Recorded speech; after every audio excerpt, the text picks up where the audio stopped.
Welcome to All-in-One UPSC channel. In this video, we are going to look at the polity comprehensive revision of all the chapters, but in this video, we are going to look at the historical background.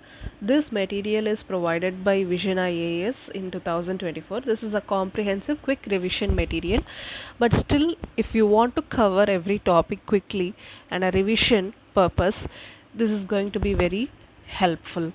So without any further delay, let's get started. And I will be providing all these videos in both the language, and this video I am taking in English, and after this I will record the same in Tamil language also.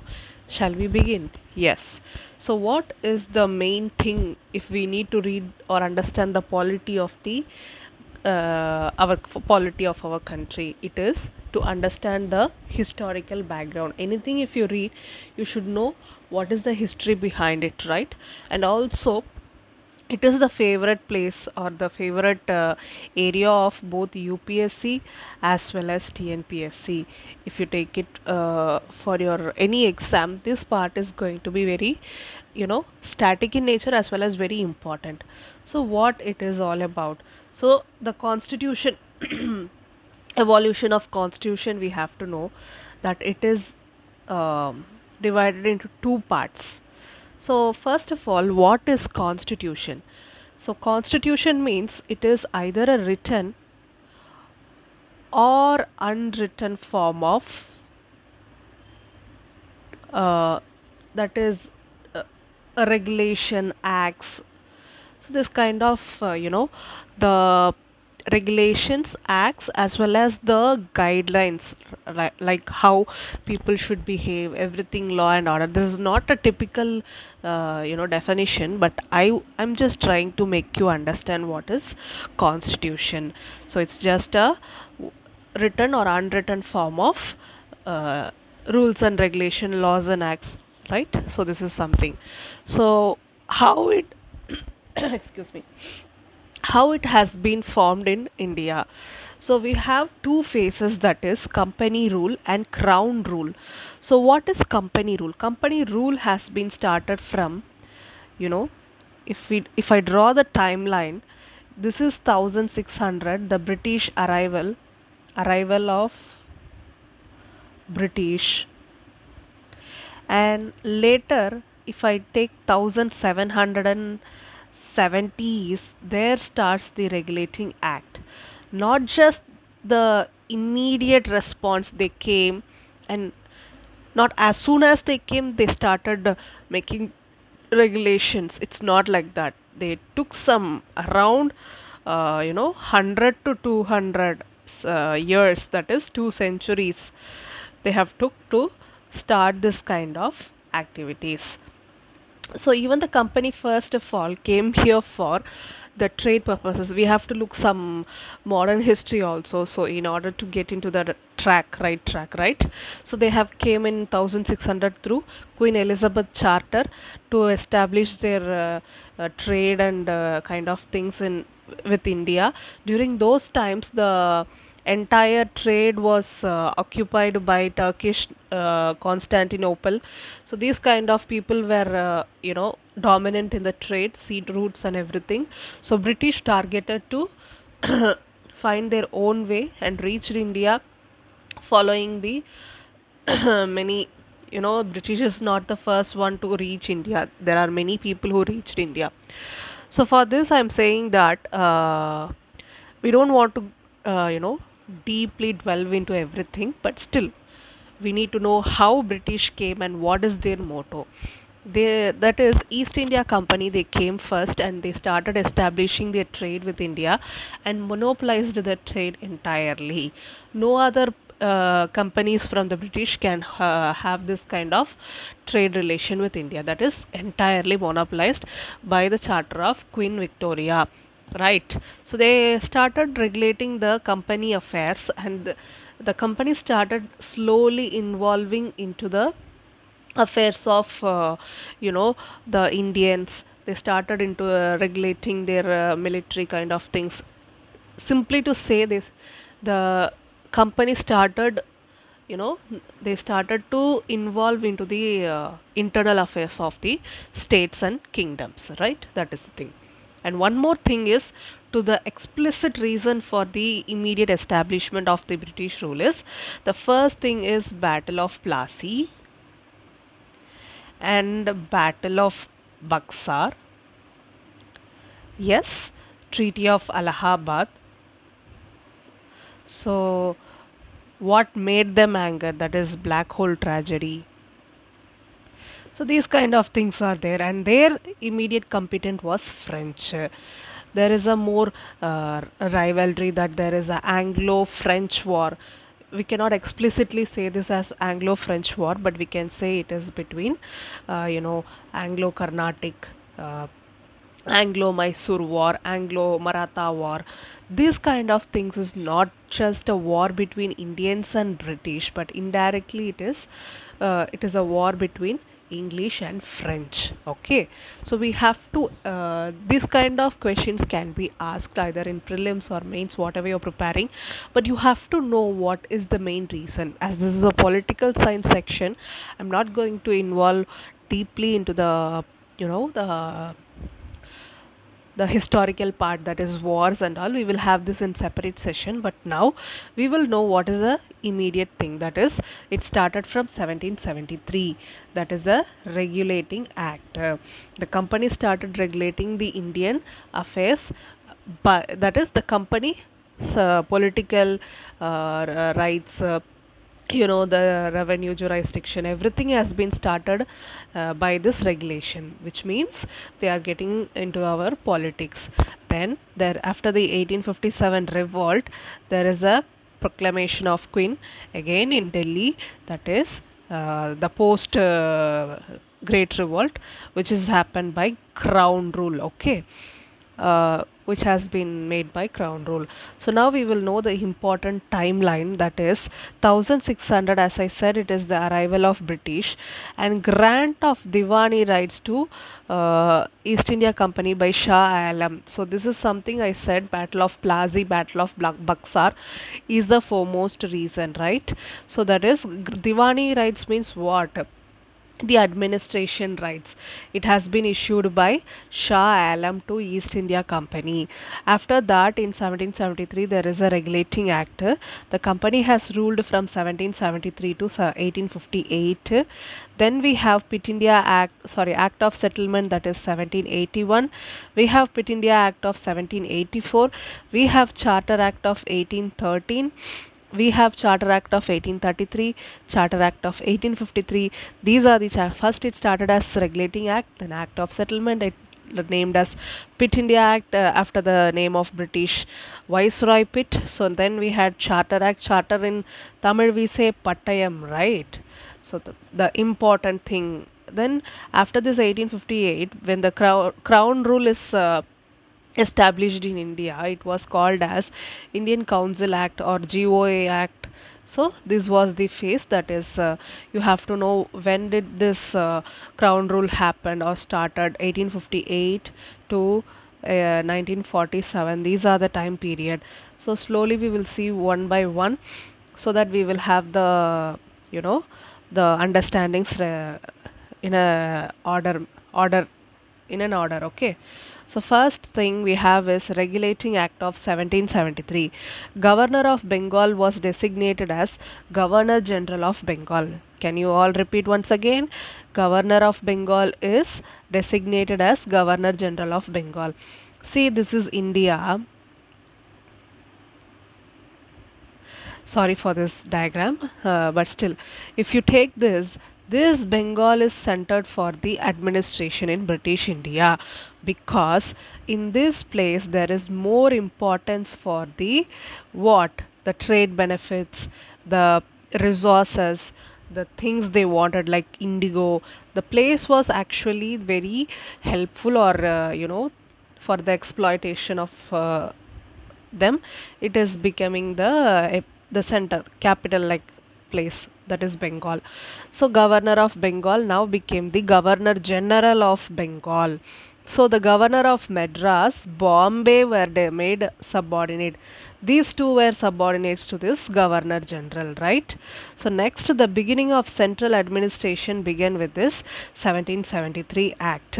Then Council of Directors, that is, I think it is around 24 or 25. You will see this. They have required to report on its revenue, civil, military affairs. There are three affairs, that is revenue.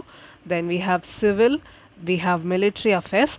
These council of directors should report all these things to the what central administration, right? Required to the report. So there is a first Supreme Court established in Calcutta, that is Fort Williams, with minimal powers. This is the first Supreme Court in India at where Supreme Court at Calcutta, right, at Calcutta. So then Warren Hastings was the first Governor General of Bengal. So talking about Pitt India Act 1784, we have dual system of government, that is Council of Directors for the commercial functions and Board of Control for taking care of political functions. Can you all repeat this? Court of Directors will take care of commercial functions as well as Board of um, so, court of directors will take care of the commercial functions of the company. What is the commercial functions? That is the trade relations, the buying and selling, regarding the profit. Everything will be managed by the court of directors. These board of control, that is, they will take care of the political functions. So the revenue, military, administration, these kind of things. So the the dual system has incepted in 1784. Now it is clear. Company's territories were called British Possession of India, from which act the company's territory was called as British Possession in India. If this question arises, you will say that 1784, right? Next thing is Board of Control was empowered, thus giving British government supreme control over companies' affairs. So this is the main point you have to note. Board of Control have been empowered for getting the supreme control over the company's affairs, right? This is you have to know. Then Charter Act of 1813, it ended the monopoly of East India Company except tea trade and trade with China and opium. This is the exception. But what is the meaning of ending of monopoly? It means there is no one seller in the market. The monopolistic nature of East India Company has been abolished. Now anyone from British can come and trade with India. So this is one provision. Financial provision for promotion of science, which is not exactly science and literature but still education. Allocation of annual sum of 1 lakh for promotion of education among natives. See, you have to note this. It is just an allocation but not actually it is utilized. The allocation was made for the education promotion but actually they have not spent out of this. Okay, now talking about Charter Act of 1833, this is the final step towards centralization. So this 1784 Act is British possessions in India, but this Charter Act of 1833 is something that is centralization, that is final step towards centralization, which means that is the great step they have taken in comparing all other rest of the acts, right? Before acts, Governor General of Bengal made the Governor General of India. So yes, right. This act is also called as Saint Helena Act. This is to be noted. What is the thing is the legislative powers of Bombay and Madras presidencies were removed. Failed attempt to introduce a system of open competition. So attempt have been made but it has been failed. For open competition of civil services, there is a law commission appointed under Lord Macaulay to codify Indian laws, which is very important to note, and ended the company's monopoly of trade in tea and trade with China. Trade with tea and trade with trade in tea, trade with China has been ended. Lord William Bentinck is the first Governor General in India. Then we have Charter Act of 1853. For the first time, legislative executive power of the Governor General Council was separated. So, Governor General Council have two, uh, you know, things: legislative power, executive power. These powers has been separated. Okay, thus it marked the beginning of parliamentary system in India. So this could be very easily understandable that legislative power, executive power has been separated, which means it is a beginning for the parliamentary system in India, right? So final step towards centralization, the act is 1833. Fact should be fact, but the concept here we have to understand is, by this 1853 we can easily understand the British started making use of the parliamentary system. Indians were allowed in covenanted civil services. Yes, they are allowed. Then it introduced for the first time local representation in the Indian Legislative Council. Okay, in the Indian Central Legislative Council. So, do you know who is the first Indian to crack the civil service, and who is the first Indian to take part in, or be a part of this Central Legislative Council? If you know, please comment in the comment section.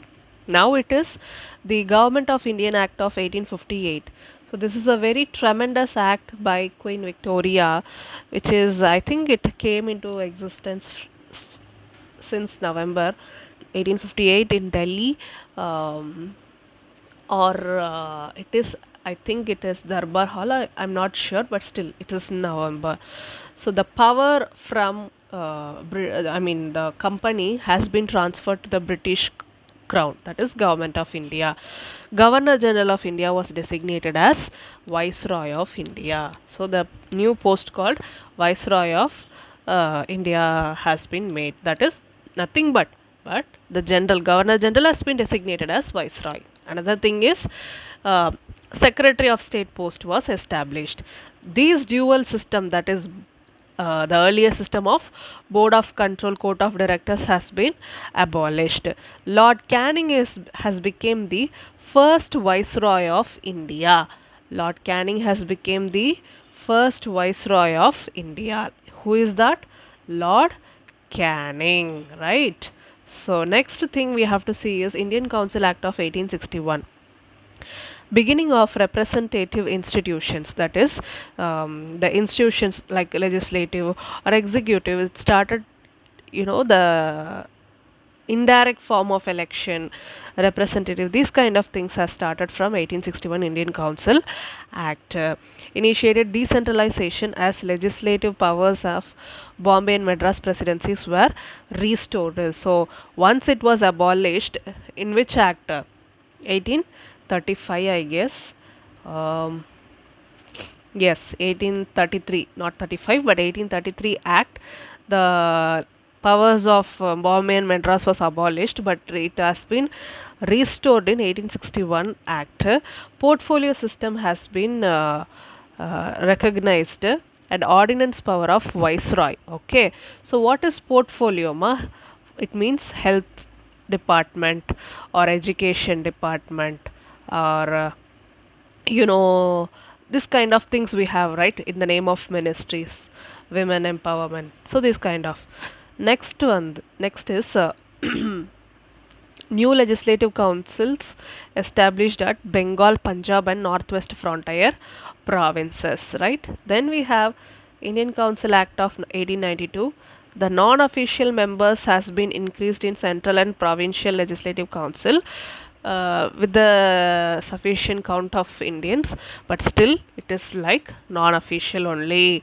Increased functions of LCs, example, power to discuss the budget has been started from 1892 only. The power to discuss, just discuss, okay. Then comes 1909 Act, Lord Minto Morley reforms, it is widely called as. The size of central and provincial council has been increased. Separate electorate for Muslim has been initiated. Then Enlarged deliberative functions of LC. Example, supplementary questions and resolutions on budget. Supplementary questions and resolution on budget can be take place. That is, discussion on budget is added. Previously, there is a power to discuss, but here they can have a voting supplementary questions. They can ask this kind of things. Indians in Executive Council, that I said in previous slide, that is Satyendranath Sinha.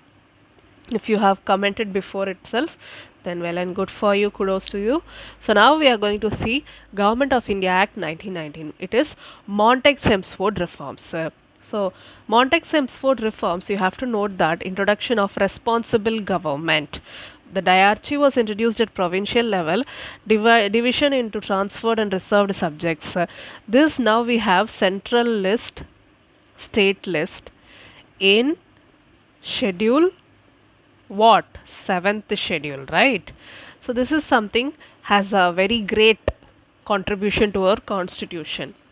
Okay, and also bicameralism at center was introduced. Diarchy at province, bicameralism at the center introduced. Direct election but limited franchise. Franchise means the voting powers given to the people. It is based upon the education, salary, the wealth they possess, men. So these kind of, on the basis of this, they have given the voting rights. Direct election has first incepted in 1919 thing. Then extended communal representation, Sikh, Indian, Christian, this kind of communal representation has been extended. For saying that communal representation, we earlierly know only one act, that is 1909 is related to communal representation, but still we have to know other sections like Sikhs, Indian Christians, Anglo Indians, these were actually added in 1919. So remember this carefully, right? Then we have Government of India Act 1935, right? 1935. So that is establishment of All India Federation comprising of provinces and princely state. Okay, three lists, that is federal, provincial and concurrent list has been formed. So the, you know, the diarchy at provinces was actually abolished, and diarchy at center has been promoted. Um, Federation has been started. So there is a three list system, that is federal, provincial and concurrent list. So diarchy was abolished, bicameralism at provincial level. Okay, abolished diarchy at provincial level and introduced at central level. Now bicameralism has been introduced at provincial level. Communal representation, again it is extended for depressed class, women, labor, establishment of RBI and federal code. Now come the Independence of India Act 1940.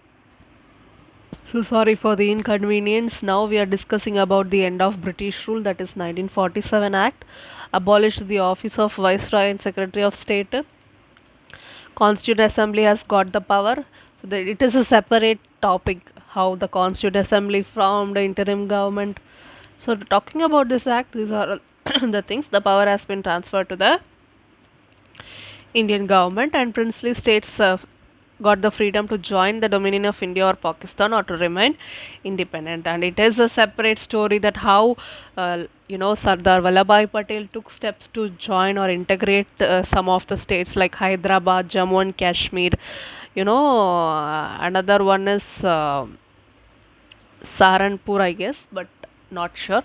So these were the states have been not integrated after the independence, but due to the with the due intervention of Vallabhbhai Patel, it has been made possible. So making of the constitution important timeline we will talk about. um, the Constitution Assembly, the idea of implicit demand of Swaraj has been started here. In 1934, idea of assembly was put forward explicitly by M.N. Roy. In 1935, Indian National Congress first time officially demanded Constituent Assembly.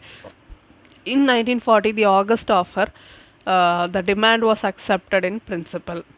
In 1942, the Cripps proposal accepted the Constituent Assembly demand, but Muslim League rejected this proposal. Right? 1946, Cabinet Mission put forth a scheme for the CA, that is Assembly, which more or less satisfied the Muslim League. Okay. November 1946, CA was constituted under Cabinet Mission Plan.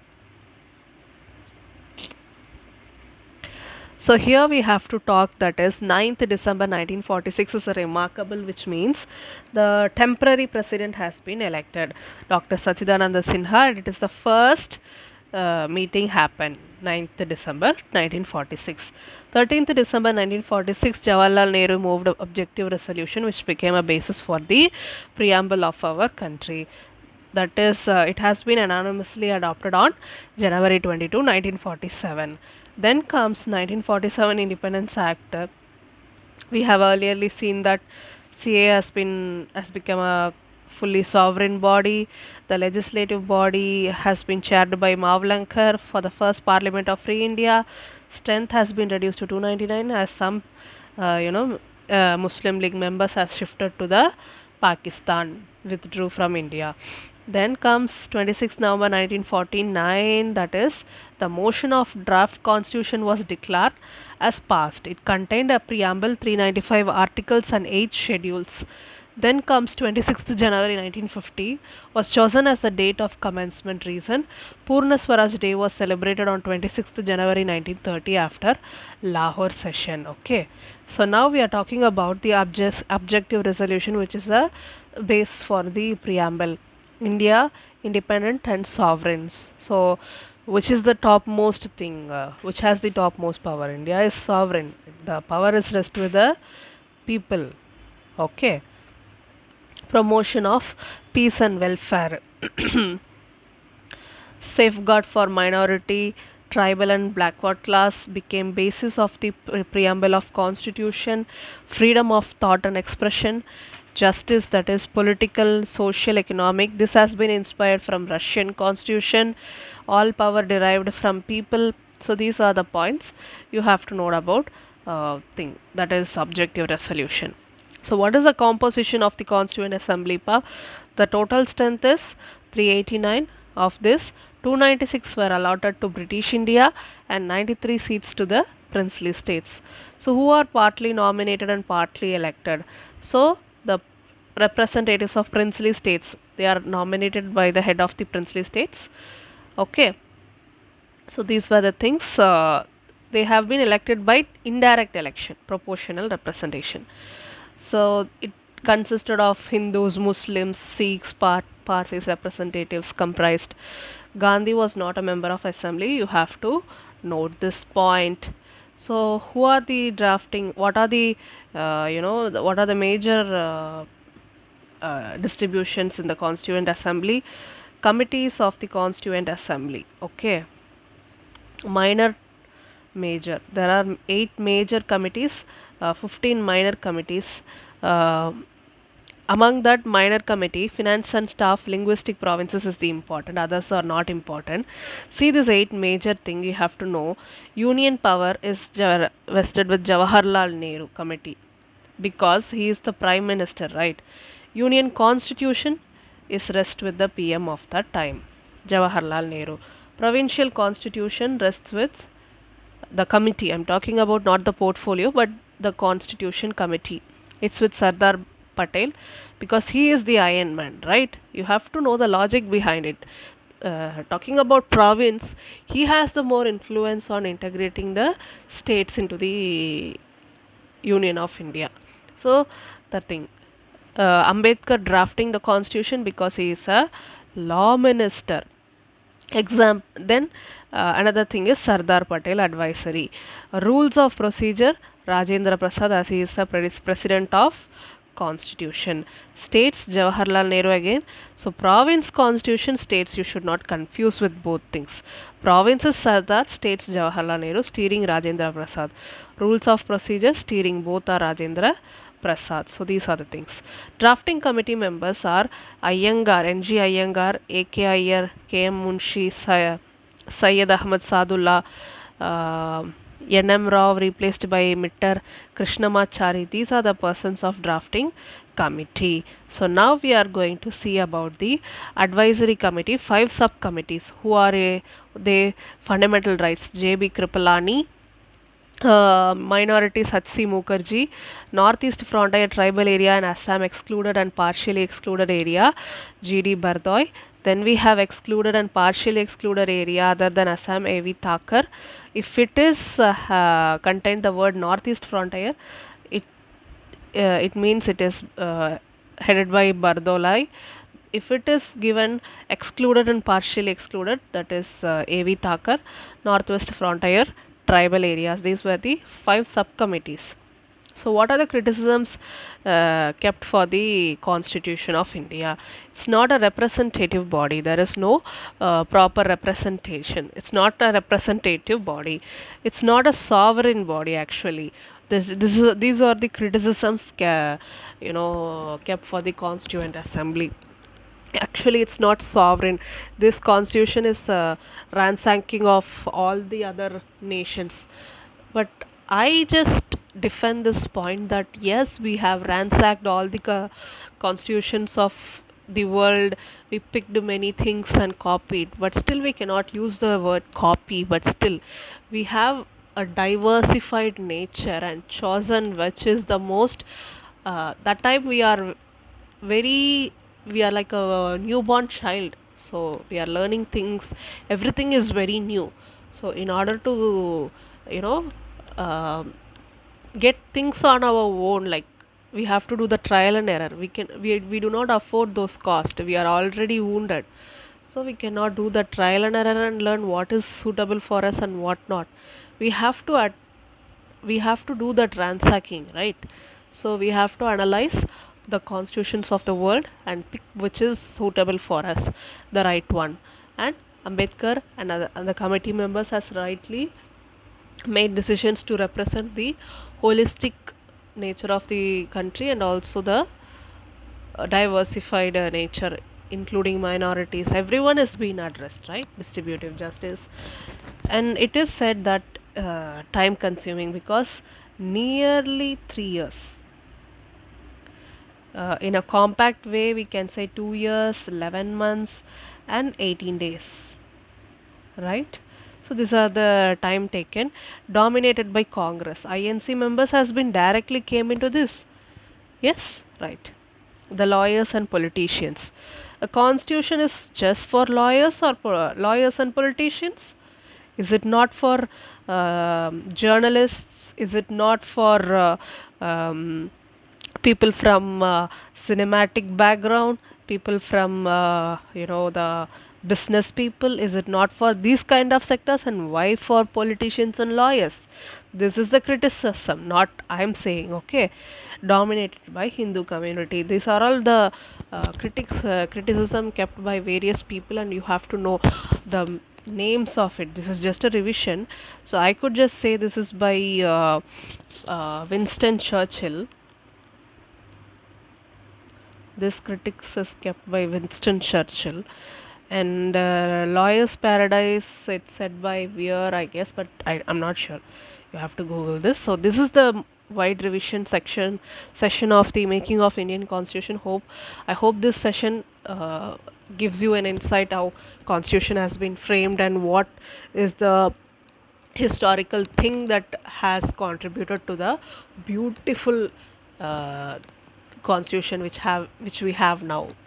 This history made the basement for our constitution which we have now, right? So this is the thing that I wanted to share with you now.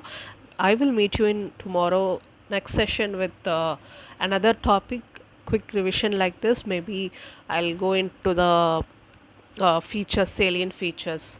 Okay, so we will go in the order of syllabus. Okay, until then, this is all in one UPSC channel. Thank you for watching.